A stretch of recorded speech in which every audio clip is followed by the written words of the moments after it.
ำวันเกิดเสริมดวงชะตาให้อาหารปลาหน้าวัดสุขใจเชิญรวมบุญสมน้ำพระธาตุน้อมใจอภิวาทขอบุญสุขใจสุขกายไหว้พระขอพรองค์พระเจ้าทันใจหลวงพ่อประเสริฐเจริญพรอวยชัยให้ท่านสุขใจทั่วกัน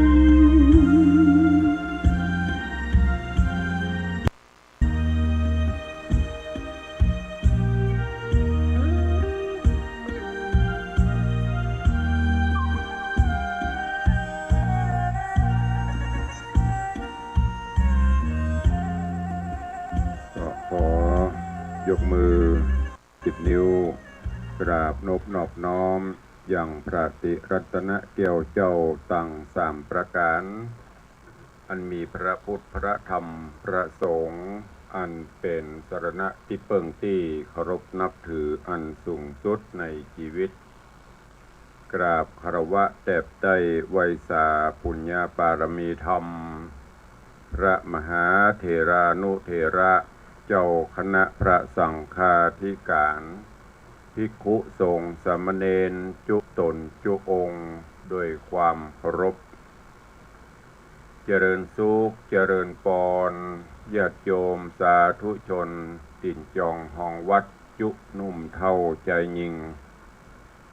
น้อมต้อนรับทุกท่านเข้าสู่รายการมรดกธรรมกำเมืองต่างสถานีวิทยุกระจายเสียงวัดไฟหินตำบลสุเทพอำเภอเมืองจังหวัดเชียงใหม่สถานีวิทยุ CM77 วิทยุอินเทอร์เน็ตล้านนาสถานีวิทยุวัดหนองกายตำบลสันปะยางอำเภอแม่แตงจังหวัดเชียงใหม่สถานีวิทยุคลื่นพระพุทธศาสนาและจริยธรรมในความอุปถัมภ์ของมูลนิธิพระบรมธาตุเจ้าดอยสุเทพระบบ FM 96.0 เมกะเฮิรตซ์ตลอดจนวิทยุชุมชนเสียงตามสายหอกระจายข่าวตามวัดวาอารามตามหมู่บ้านต่างๆพร้อมกันนี้ยกมือ10 นิ้วกราบถวายการต้อนรับและเจริญพรต้อนรับครูบาอาจารย์ท่านเจ้าพระเจ้าประสงค์องค์เนนจุตนจุองค์ญาติโยมศรัทธาสาธุชนทุกท่านที่ได้ติดตามรับชมรับฟังทั้งภาพและเสียงทางเฟซบุ๊กไลฟ์สดของสถานีมรดกธรรมวัดวังสิงห์คำตลอดจนต่าง104ธรรมะคลายเครียดต่างทีวีวัดไผ่หินต่าง YouTube และหน้าจอของ Facebook ไลฟ์ญาติโยมสาธุชนที่ได้เข้ามาติดตามรับชมรับฟังและได้คอมเมนต์ในรายการอยู่ในเวลานี้รายการนี้ดำเนินโดยกล่าวกับผมอาตมภาพพระครูวิสิตศิลาพรเจ้าคณะตำบลป่าแดดเจ้าอาวาสวัดวังสิงห์คำตำบลป่าแดดอำเภอเมืองจังหวัดเชียงใหม่เป็นผู้ดำเนินรายการก็นำเอาธรรมะแบบปืนบ้านล้านนารักษาหีดหอยมรดกธรรมกำเมืองมาเทศนาให้ทุกท่านได้สดับรับฟังกันในเวลานี้ก็ต้องขอสุมาอภัยอาจจะเข้ารายการลาดจ้าไปหน่อยฟังจากเปิดวิทยุฟังก็สัญญาณมันไปทางปูนก็เลยนึกว่าคงมาใจกันมาพอเวลาเป็นวันล่องเลยมา10 กว่านาทีละ เอาละบ่ฮื้อเสียเวลาก็เดี๋ยวก่อยไปไปจ่าไปตักไปตวายกันในท้ายรายการดังที่เฮาได้ปฏิบัติกันมาเนาะเชิญชวนทุกท่านได้สดับรับฟังธรรมเทศนาพื้นเมืองเหนือในเรื่องเตโจยาโมที่ได้น้อมนำมาเทศให้ได้ฟังผ่านไป5-6 ตอนแล้ววันนี้ก็มาฟังกันต่อตะวันนี้มาถึงอย่างตอนที่ยาโมเตโจได้ฮื้อยาโมและมริกา หลังจากที่ก็พยายามที่จะช่วยเหลือเพื่อนอนุเคราะห์เพื่อนยามที่เพื่อนตกทุกข์ได้ยากคือได้อยู่ดีมีสุขแต่โดยวิบากกรรมที่ทางยาโมและมริกาโดยที่ได้ร่วมกันสร้างมาอิจบ่มีความเคารพนับถือซึ่งกันและกันบ่ช่วยเหลือเพื่อฝ่ายกันในครอบครัวก็เลยมีแต่ความเดือดร้อนเตโจก็พยายามจะฉุดเอายาโมเพื่อนฮักคือขึ้นมาอยู่อย่างสุขสบายช่วยเหลือทุกวิถีทางและก็ในตอนที่จบไปในตอนก่อนนั้นเตโจก็ได้บอกให้ยาโมกับมลิกาว่าเสี่ยวเหยส่วนปูหรือใบพลูที่เปิ้นเอาเกี่ยวกับหมากนะที่บ้านนี่ที่สวนนี่มีเปลอะเนอะเสี่ยวไปจวนอเมริกาเมียเสี่ยวเตอะมาขึ้นเอามาเก็บเอาเต็มตีตังยาโมกระจวนมลิกาเอาเปียดมาเพื่อที่จะเก็บปูไปขายขณะที่กำลังจะขึ้นนั่นเตโจก็ได้บอกยาโมว่าขึ้นไปนั่นน่ะถ้าเอามือกอบหรือว่าเอามือตะปบต้นไม้ต้นหมากต้นปูไว้ตีนห้ามเอาขึ้นหรือถ้าเตี่ยวจะเอาตีนตะปบขึ้นไปมือจะไปกำเนอะห้ามใจมือยาโมกะเนี้ยถามที่เตโจบอกเนี้ยจะได้ก็บ่ได้ขึ้นก็บ่ได้จะได้ก็หูดลงเอามือก็บ่เอาตีนตะปบก็หูดลงก็เลยได้การลักธรรมคำสอนเตโจได้โอกาสก็เลยสอนยาโมกับมลิกาว่าเนี้ยเสี่ยวเหยการอยู่ร่วมกันครองบ้านครองเฮือนนั่นน่ะจะต้องช่วยกันถึงผัวตุ้มเมียตะเมียกำช่วยกันตุ้มช่วยกันต่ำไปคือความเคารพนับถือคือเกียรติซึ่งกันและกันช่วยกันถ้าลำพังอย่างเงี้ยยกตัวอย่างเสี่ยวขึ้นน่ะเสี่ยวเอากำมือเสี่ยวใบใจตีนมันก็ขึ้นมาได้เสี่ยวใจกระตีนใบใจมือมันก็ขึ้นมาได้มลิกานางก็เหมือนกันพอเตอะเนี่ยถ้าช่วยกันก็หมายถึงตึงตีนตึงมือก็หมายถึงตึงผัวตึงเมียผัวหิเมียหาช่วยกันเก็บช่วยกันดำบำรุงรักษาบริหารในครอบครัวก็จะนำพาซึ่งความสุขได้สุดท้ายแล้วเตโจก็ได้บอกให้บริวารคนใจเลี้ยงกันสักเตื้อเตอะโอ้ตั้งแต่คบค้ากันมานี่บล่ำได้ปะได้ปบมีเวลาได้จะนี้ขออนุญาตแม่เสี่ยวเนอะสักวันเบิร์ดจะเอาไปส่งให้แม่เสี่ยวก็อนุญาตจากนั้นตึงสองก็จะไปฉลองไปกินเลี้ยงกันอีกเถอะเรื่องราวของเตโจยาโมจะเป็นจะได้ก็เชิญทุกท่านได้ติดตามรับชมรับฟังพระธรรมเทศนาเรื่องเตโจยาโมในตอนต่อไปณโอกาสบัดนี้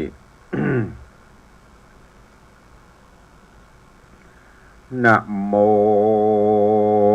ตัสสะภะคะวะโตอะระหะโตสัมมาสัมพุทธัสสะสาธะโว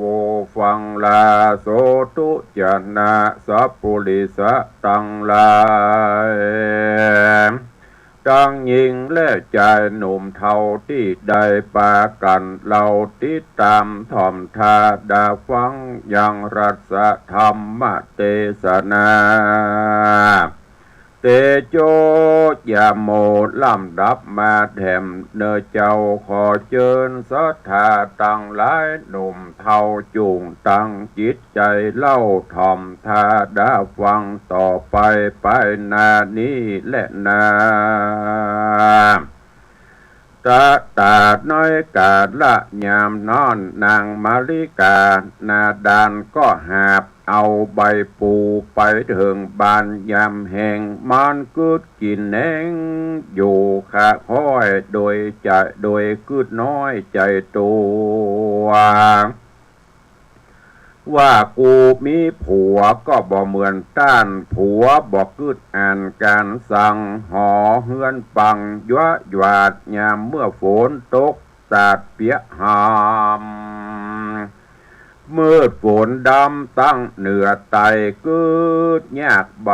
จับนอนควายเป็นดีคล้ายตายฮือโปนวิบากสั่งมาตุกยากเหลือใจพื้นครัวใบพื้นครัวนุ่งใบปูดขาดบ่มีเสื่อสาดลองนอนบ่มีมุ้งหมอนผ้าห่มอยู่เดือดจมตั้งวานอยู่กับกันก็ยิ่งตุกกึดสั่งมาบ่ลุกสักลายกูมาเสียดายเตโจป้อเสียวมาหันบาเดียวใจขาดใจตายเปิ้นเป็นนายกลายเป็นเจ้าเป็นเศรษฐีมั่งเต้ามีเข้าของสมบัตินองเงินใจใจกึดสั่งก็ง่ายสบายดีเมื่อยามหัวตีตัวเปลวกูเอาป้อเสียวเตโจก็ตึงดีมาเสียตียาโมผีห้าหายเจนกว่าเตโจกูจริงเมามัวแจ้งด่าฮือมึงเป็นห้าตายถึงวันนี้แหละนะ ส่วนอันว่าเตโจและยาโมก็จวนกันไปกินแขกแก้วกันว่าเสร็จเมียนแล้วก็เอากันปิกกลับขึ้นมารอดถึงอาณาเขตบ้านสองเสี่ยวจริงต้านภาษาไหลว่าเฮาจักลองใจแห่งเมียผู้ใดจักดีหรือว่าชั่วเพื่อฮือหูตัวตั้งเมืองแม้นว่าจะโคดเครื่องจมดาหรือมาว่าเสียหายโดถูกคนใจผัวขิ้นกล่าวกรรมดูหมินดูแขวนมาจากกรรมเส้นเก่นเด็กหย่อหรือว่าจะล่อเอาความเมียพูดใดใจงามสัตย์ซื่อจักได้ชื่อว่าคนดีเมียพูดใดไผ่มีกองวัดใจอวงหักผัวตนแม่หญิงกลัวตั้งบาปอยู่ตามสุภาพแม่หญิงดีภายจักเป็นผัวผีและเมียเพศไผจักเป็นผัวเตศและเมียแสงก็จักได้หูหันเจงในวันนี้แหละนาเสียวเฮยว่าอ่านนามตาสะมิงขเนตในขณะยามนั้นอันว่ายามโมก็เอาตัวลงนอนกลิ้งเกือกฮือปอนเปียกด้วยฝุ่นฮือดินมะมุ่นเต็มตัวผมเผาบนหัวยันยุงนอนแก้มฝุ่นฟุ้งเนี่ยไม่เมาฮือเตโจเพื่อเอาเมื่อส่งบ้านแล้วร้องเรียกดานนางมาลิกาว่าขอแม่เสียวรีบลงมาฮับเอายาโมสหายคาเมาเหล้าอันข้าเพื่อมาส่งนี่เล่าขอแม่เสียวเจ้ารีบมาเอาเสี่ยวเฮากำลังเมายิ่งล้ำไผบ่มาเอาไผมาเอาก็บ่ได้ข้ากอดคอเสียวไว้ดะดาวกลัวมันล้มเต้าตังยืนย้อนเมื่อคืนเย็นค่ำเดือนบ่พำสว่างแจงกลัวเสียวแองแมงนอนตายจริงนำมาส่งนายนางนี้แหละนาปานดังนางมาลิกาปาโล ได้ยินกำเตโจแม้ว่าอันใจนางมินสันละโลดนางคิ้วโคดไปนายยิ่งเอินลงไปอาจจะบอกจ้าว่าข้านี้บ่ลงไปผัวจังไรผีบายินกลัวมันข้าตีหัวจุงละตัวมันไว้หันมันตายกะตายกันมันหันแต่กำกินปล่อยนอนเหียดดินฝุ่นแย่กูบ่ออกแน่ไปเอาแยมนอนเศรษฐีเก้าเตโจทริเพื่อเอาสะหายปิกคืนกายปอกบานโตนแล้วก็ฮือยาโมอาบน้ำจำละล้างฝุ่นดินทรายส่วนเตโจใจเศรษฐีก็ลองก็ลงนอนดินเตควีเกลือกลัวฉีกเสื้อผ้าปูดขาดเอาตัวลาดโดยฝุ่นดินทรายเนี้ยเต้าง่ายดังเมาล้าเอาเฮือยาโมเฟื่อเข้าประตูบ้านแล้วกล่าวตานซึ่งนางจันตาบาวานี้นะเตโจกินปอนัวเมาละเอาไปกินแขกเก่าสะหายจริงเมาลายเต็มที่มาบาดนี้ใครวะใครห้าข้าจริงลากเฟือมาส่งนี้แหละนายามนางจันตาหน้าไทยจริงรีบได้นอเร็วไวลงเฮือนไปฮับเอายามเตโจเจ้าเศรษฐีจากกำดีอ่อนอ้อยว่าข้าม่อนน้อยยินดีขอบคุณมีอ่านกับเสี่ยวมีคุณแน่ได้เฟื้อมาส่งบานขอป้อเสี่ยวจุงโอดเฟือขึ้นเมื่อสู่บนเฮือนก่อนฮือเบามาเบาผ่อนหายเมานางรีบเอาวันน้ำอาบมาจำระคาฝุ่นทรายจันตานายน้องลารีบเปลี่ยนเสื้อผ้าครัวใบเก่ใส่ใจผัวโตนรีบเรโรนบีบการพับตัวนั่นกาญาโดยมโนมนาอันฮักยิ่งก็มีโดยภากาดังกล่าวมานี้แหละนาเนติตาขีญาบิเศษกล่าวห้องเหตุเตโจยาโมในตอนตีเจ็ดก็บังกลมสมเรศ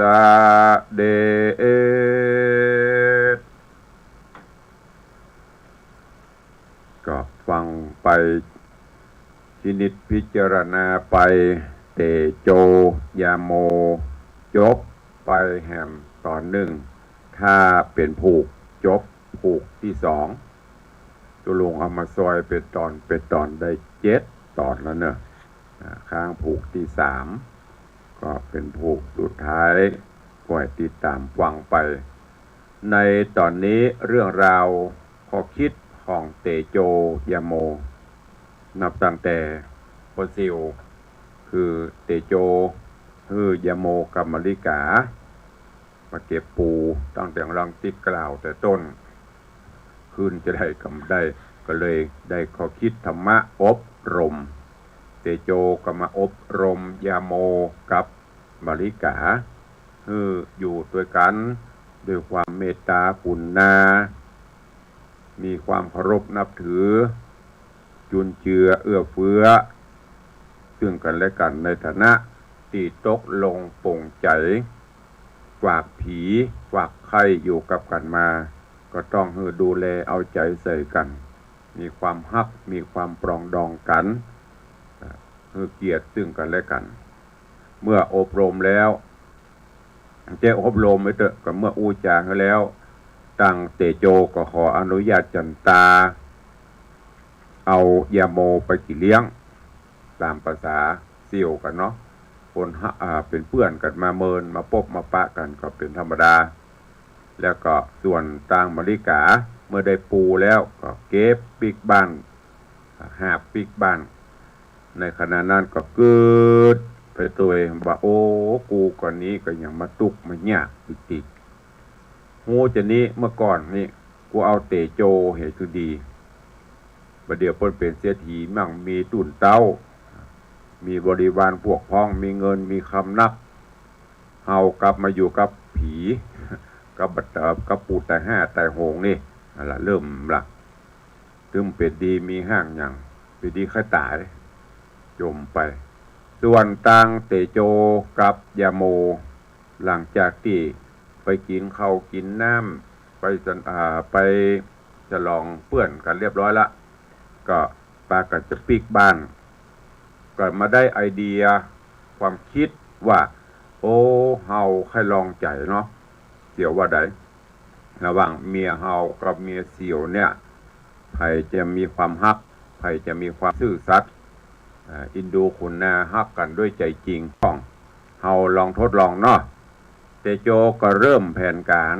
คือกับยาโมว่าเสี่ยวลงไปนอนกลิ้งนอนเกลือกกุ๊กเคล้าโดยฝุ่นนี่เนอะน้ำฝุ่นที่เปอะที่โตมนี่ผมเผาลกลุงลังละแล้วก็เดี๋ยวข้าจะปาเสี่ยวไปส่งบ้านแล้วเมื่อไปถึงบ้านแล้วจะลองพอจิตใจเมียว่าเป็นจะได้พ่องตกลงกันเสร็จเรียบร้อยก็เตโจก็คือยาโมดำเนินแผนตามนั้นโดยเอาขี้เปอะขี้ฝุ่นมาตาเนื้อตาตัวผมเผาลุงลังเสื้อผ้าเป็นที่พอยเด้อแล้วก็ปากันไปพอไปถึงบ้านเตโจก็ไปห้องมริกาโอ้แม่เสี่ยวเฮ้ยมาฮับเอาปอเสี่ยวกำเตอะเดี๋ยวนี้ปอเสี่ยวเมาเหลือขนาดเด้อเอาตัวปอบ่ฮอดนี่สะเลสะลำไปข้าจนได้กอดคอไว้เนี่ยกลัวมันปักควิดกลัวมันล้มเต้าหัวไปฟาดปืนฟาดอย่างก็จะอันตรายขอแม่เสี่ยวมาเอาปอเสี่ยวไปกำเตอะพอเนี้ยเบลเปอะเปิงเปิกขี้เปอะขี้โคนเต็มหมดเต่าบกเต่าบะเป็นดีพอมาริกาได้ยินซ้ำปดต้องเหมือนสุ่มไฟขึ้นปื้ดขึ้นกันนั่นอยู่บนเฮือนคือบนลงโอ้ปอเซียวบ่ไปเอาว่าตายจะมันเตอะบ่ห้าปันตายนี่มันบ่เคยกินมันบ่เคยหักเลือดเล่า มันปะหักเลือดง่าวด่าแล้วขึ้นแล้วปล่อยมันตายฮันเตอะตายข้าก็จะเอาใหม่ บ่ยินดีตีขาที่จมอยู่บนเฮือนแจ้งอยู่บนเฮือนติกตึ้งบนลงมาพอเตโจก็หูได้ทันทีว่ายาโมเหยเนี่ยหันละกะเมียสู่เป็นจะได้พ่องเมื่อบนลงเลยแห้งตื้อสองก็วายปิกไปบ้านของเตโจก็ไปอาบน้ำอาบท่าชำระร่างกายเสร็จเปลี่ยนผ้าเป็นอย่างฮื้อยาโมแล้วก็แฮมวันก็ค่อยทดลองแฮมอันนี้จะทดลองไปตั้งเมียของเตโจก็คือจันตาว่าจะเหมือนกับมริกาก็แผนการต่อไปก็จะเริ่มขึ้นก้อยติดตามฟังกันไปว่าระหว่างตึงกู้เนี่ยผัวแก้วเมียแสงผัวเพศเมียยักษ์เนี่ยเรื่องราวจะเป็นจะไรอันเนี้ยญาติโยมทั้งหลายมันมีเขาได้หูได้หันตลอดบุกหูตีตาเดือดร้อนกันอย่างพอข่าวเดียวก็ยังมีอยู่พ่องก็โอ้จอนโดนตบโดนซ้อมตาปูดตาเป่าก็อยู่ด้วยกันอยู่ถ้าเอา คิดไปถึงเจนพออุ้ยไม่หมดพอเฮาว่ามันเป็นกรรมวิบากกรรมของเปิ้นอีกถ้าหำพอในนี่นะในเรื่องของหลักธรรมคำสอนมันหลีกกรรมไปได้ถึงกู้นี้อาจจะสร้างกรรมสร้างเวรกันมาเฮากับบุหุเปิ้นมีกรรมมีเวรต่อกันตราบใดถ้ามันหมดกรรมหมดเวรกันมันก็จะพ้นไปก็ มันมีเรื่องมีราวสปะที่เฮาหูเฮาหันมาบางเตือก็เมื่อก่อนก็เคยมีบุกหูตีตากันเดือดงันซ้อมกันตาปูดตาเป่าละกันไปบ่เมินมานานปีกมาแหมอยู่ด้วยกันไปเมืองนั้นเอาแหมละกันไปสุดท้ายมาก็ถ้ามันหมดกรรมหมดเวรกันมันถึงป่นถ้าบ่หมดกรรมบ่หมดเวรกันนะจะได้มันถึงป่นอันเนี้ยก็นำมาเล่าให้ญาติโยมทั้งหลายได้หูได้ทราบแล้วก็ลองนำไปคิดพิจารณาอยู่ร่วมกันก็คือมีความฮักปรองดองกันช่วยกันเตื้อมช่วยกันตุ้ม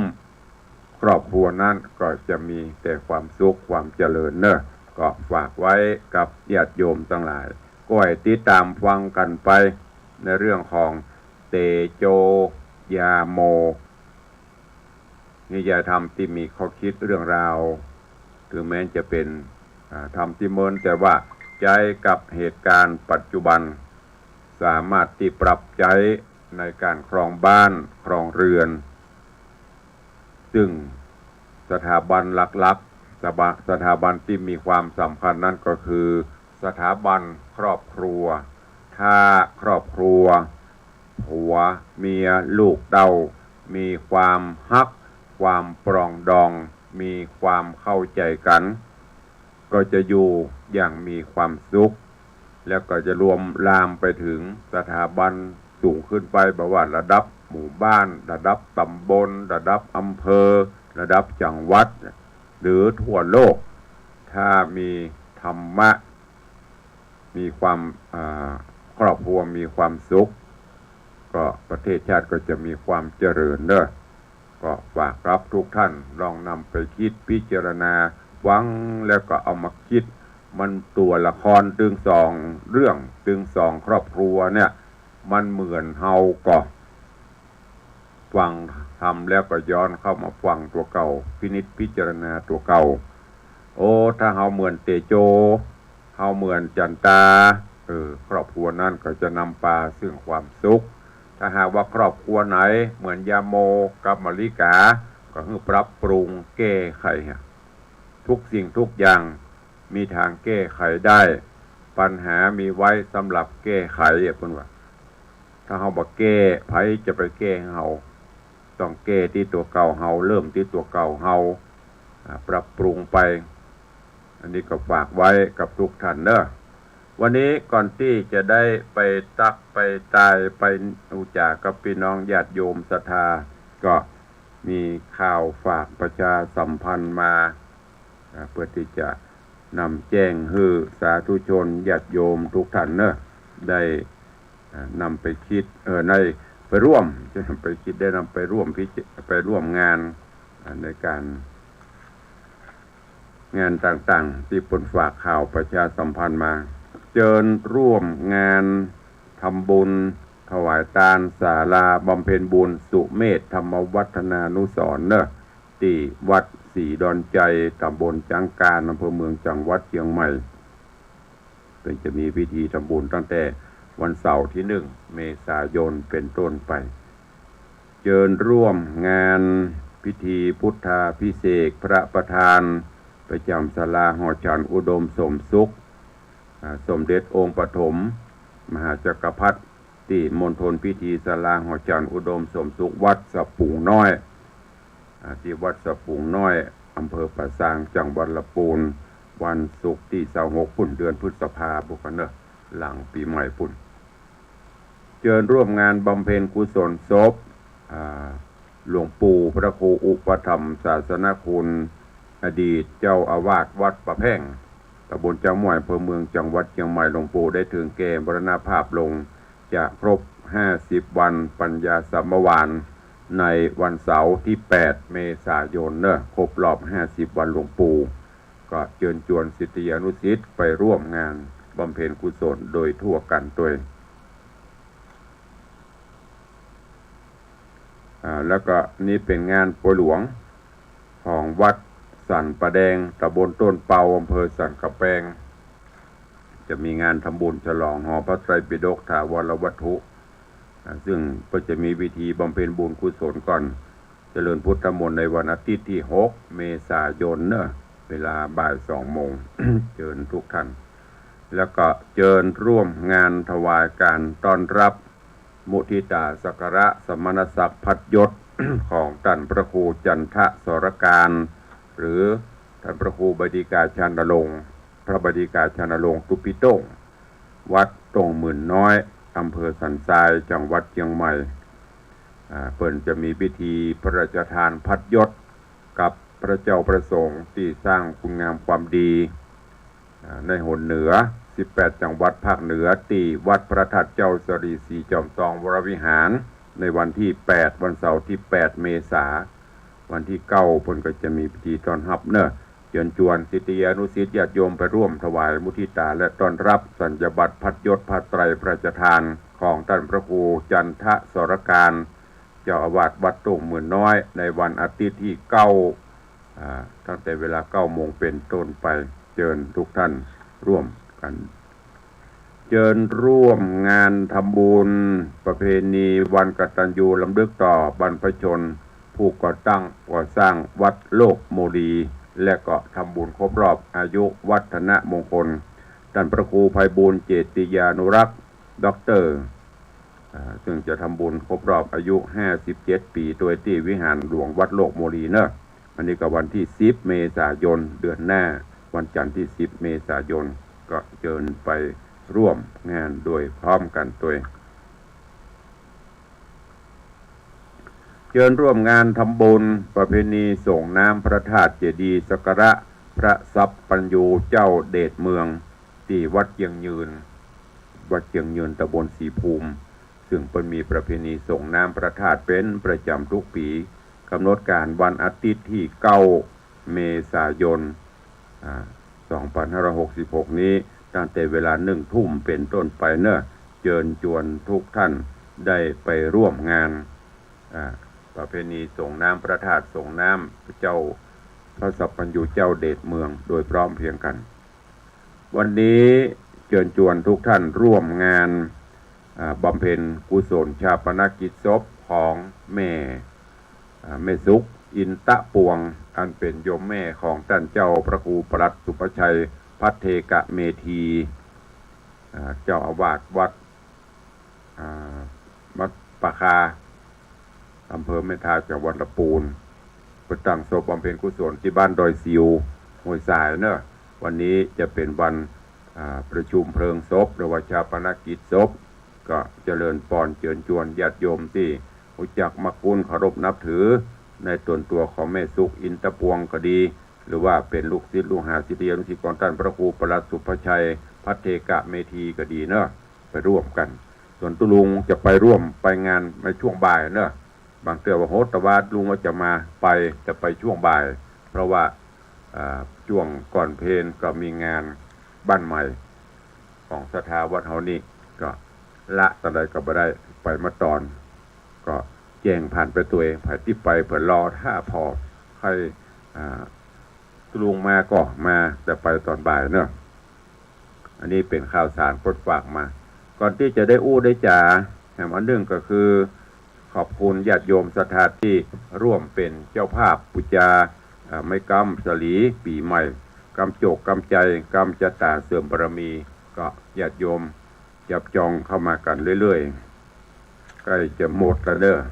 ตันไปกับตันมันหมดแล้วก็หมดเลยเจริญพรกับโยมสุรัตน์เสาคำโยมตู่ร่วมเป็นเจ้าภาพไม่กำ1 เล่มเนอะอันนี้เพิ่มเติมมาโยมแม่จันดีชัยแสงบ้านไทยสมุทรไม่กำ3 เล่มแล้วก็มีโยมแม่ทัศนีกุลจิต1 เล่มขอบคุณอนุโมทนาบุญตัวที่แจ้งมาแล้วมีชื่อโตกโลนก็แจ้งตุลุงเถอะเนอะเอาละจะไปตักไปตายไปตัวให้พี่น้องศรัทธาครูบาอาจารย์ที่ได้เข้ามาติดตามเป็นกำลังใจทาง Facebook ไลฟ์แต่ว่านี้ทดสอบพอตังวิทยุจะถึง10 ก่อน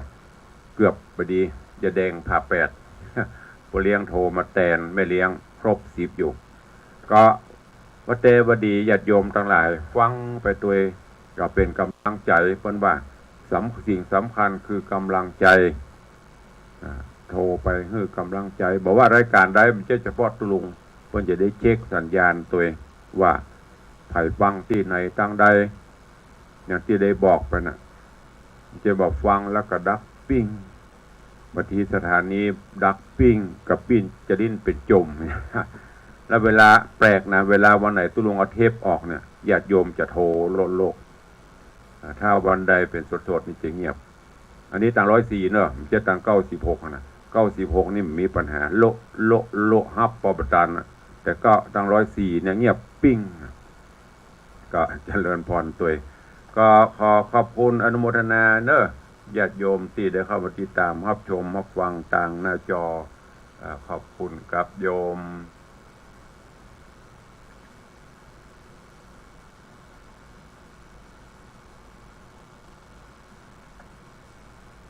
ขอบคุณพี่นันล่าเนอพี่นันจรันปิยะจันโดยซิวกราบสาธุครับผมตุลุงสาธุเจริญปอนแล้วก็มีโยมจนจันซอนคำได้เข้ามาก็อนุโมทนาขอบคุณตัวเองเจริญปอนตันปเลี้ยงธนวัฒน์ไม่เลี้ยงทัดพิชาสุสิงคำปเลี้ยงจะคอมเมนต์ยาวอวยปอนเป็นกำลังใจตลอดมาขอบคุณกับโยมปเลี้ยงธนวัฒน์ไม่เลี้ยงทัดพิชาตัวเองกราบไหว้สาขอบพระคุณท่านเจ้าหลวงพ่อท่านพระครูสถิตเจติยรักษ์กราบไหว้สานะครับเนอะแล้วก็มี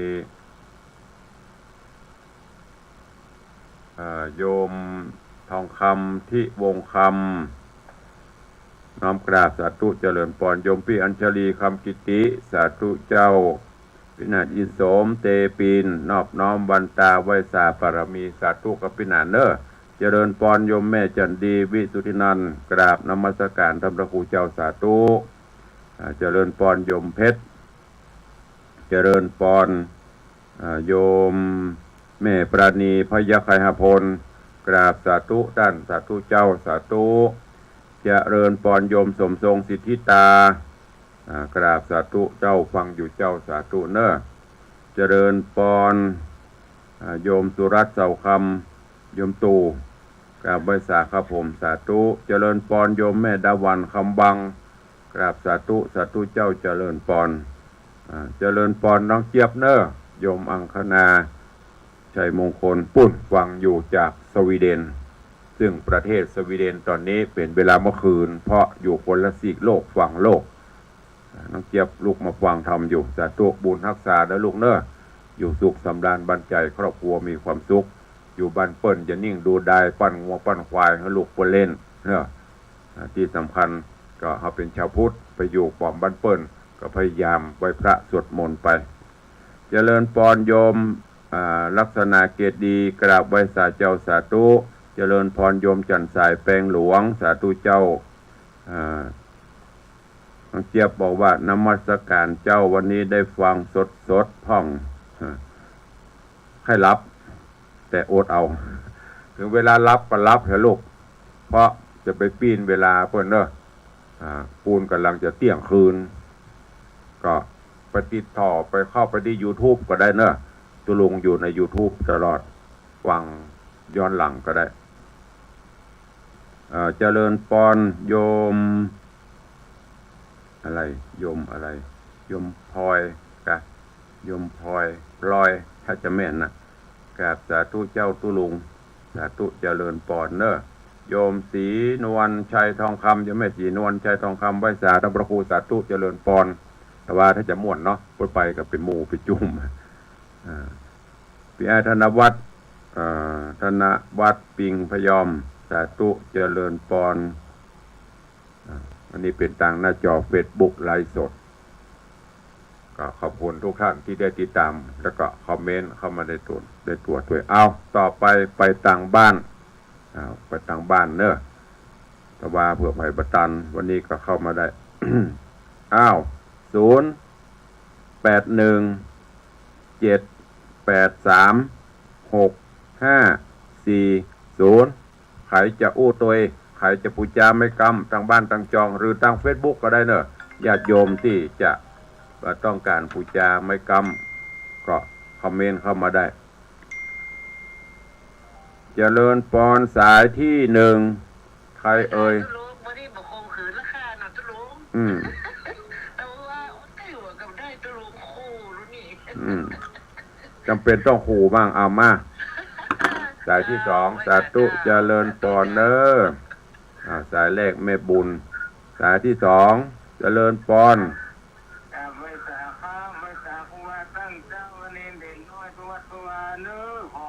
ตัวเนื้อขอใจดีตัวไว้สาข้าสาธุอนุโมทนากับพ่อเลี้ยงเนอที่ร่วมบุญเนาะไปคำอย่างสการเทนื้อได้ก็ดีของมุนกินมุนตาเนื้อสาวทุกคนเนื้อท่านลูกบัวตัวเนื้อสาธุอนุโมทนาอนุโมทนาสาธุปูบะหมี่แล้วตัวเอาปูลงไปบนแล้วไปเก็บที่ไหนถ้ามีปูก็เฮ้ยจะเฮือนอันนี้จันตานั่งเก็บปูให้กับแล้วจะปลาพอเลี้ยงอย่างคือปลาพอเลี้ยงไปเกือกมันแล้วพออันทัดพิชาจะบ้าจะใดนะสาธุเด้ออนุโมทนาสาธุเจริญพรสายต่อไปไม่สาเจ้าเจริญพรแต่ว่าส่งตางไป500แล้วนะเจ้าสู่ตาใบ2 ฝ่ายเจ้าสาธุอนุโมทนากับแม่เนอลืมตะกี้ไม่ได้ประกาศลืมสาธุอนุโมทนาขอบคุณโยมแม่แสงจันทร์ชัยทิพย์สายที่3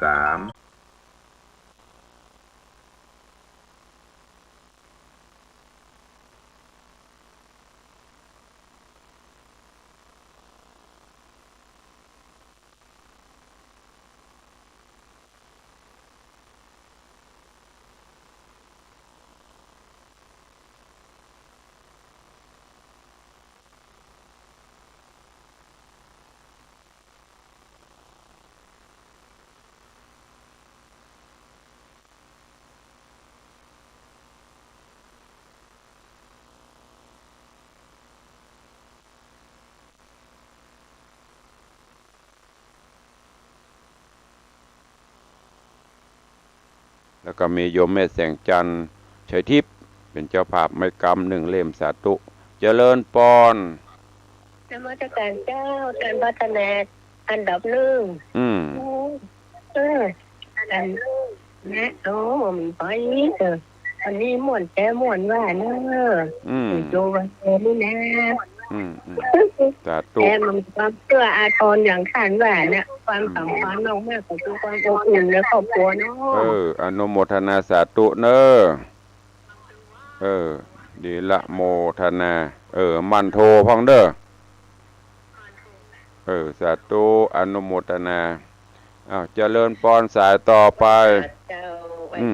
เจริญพร10 กว่าสายกว่านี้ดักปิ้งนี่ก็ละพ่องละไม่ได้คู่นะพูดจริงๆนะไม่ได้คู่นะพูดจริงนะเสียงพูดจริงทำจริงคือตุลุงในวังนะถ้าอันนี้มาเลยแหงกับกริ้งบอกท่านพระครูขออนุญาตลาสัก3 ปีเนอะเอารายการอื่นเอาผ่านมาเทศแทนกันเนอะจะได้พักสาธุอนุโมทนาเนอะขอบคุณอนุโมทนาบุญกับทุกท่านสายต่อไป1 นาทีทอง1 นาทีสุดท้ายถ้าอยากกวดตุลุงนี่ละวันนี้โทคาโลโลถ้ายิ่งอย่างแควนไปละถ้าดักปีนี้ละแน่ละไปไหนละไปหลับตี 4วันนี้ลุกมาอาบน้ำอาบท่าบริหารร่างกายนั่งเขียนเขียนนี่ไหว้พระสวดมนต์6 โมงก็ต้องเข้ารายการภารกิจอื่นที่จะทำ1 ชั่วโมงนี่ไม่ได้ทำนะถ้าไม่มีกำลังใจโทรมาดักปิ้งวินวอยก็จบลาตุลุงจัดรายการมานี่10 กว่าปีแล้ว10 ปีกว่าแล้วก็ตั้งแต่เริ่มตั้งสถานีแล้วเนอะนั่นมันดักปิ้งเขาได้จะก่ายตุลุงนี่วันนี้อย่างแควนหน่อยมีหลายถึงบ้านมีหลายถึงเฟซกำลังใจมาเยอะหน่อยสาธุขอบคุณท่านที่ร่วมเป็นเจ้าภาพไม้กำเนอะเพิ่มเติมจากวันก่อนมีโยมแม่จันโสมมอนศรีร่วมเป็นเจ้าภาพไม้กำสลี1 เล่ม โยมปี้วัลภาภูลสุภาร่วมทำบุญเป็นเจ้าภาพไม้กำสลีปีใหม่1 เล่มโยมแม่แสงจันทร์ชัยทิพย์โอนเข้ามาเรียบร้อยละเป็นเจ้าภาพไม้กำ1 เล่มขอบคุณทุกท่านตัวก็ไปเรื่อยๆจนถึงปีใหม่เนอะท่านที่จะเป็นเจ้าภาพปูจาไม้กำสลีกำโจกกำใจปีใหม่ตามจารีตหิ้นห้อยประเวณีตอนใน Facebook ก็ได้ยินประกาศโอ้ใครร่วมบุญก็สามารถแจ้งเข้ามาได้เนอะคอมเมนต์พิมพ์เข้ามาได้ตุลุงจะได้จดเอาลายหมายเอาชื่อแล้วนำมาประกาศประชาสัมพันธ์ให้ได้ทราบกันวันนี้เวลาหมดเวลาก็ขอนำรายการจากทุกท่านไปก่อนเนอะวันนี้วันหยุดตัวใครที่จะมาวัดมางานนี้ตุลุงก็ไม่ได้อยู่เนอะแต่ทำบุญได้มาเตอะมาไหว้พระนพธรรมวันนี้มางานมีงานบ้านใหม่ภาคบ่ายก็จะไปงานศพของแม่ท่านพระครูอุบาที่วัดที่บ้านดอยซิวก็ดังที่นำเรียนแจ้งไปเนอะสาธุขอนำรายการจากทุกท่านไปก่อนอยู่ดีมีสุขมากันจุตนจุองค์จุผู้จุคนเนอะอายุวันโนสุขังปะลัง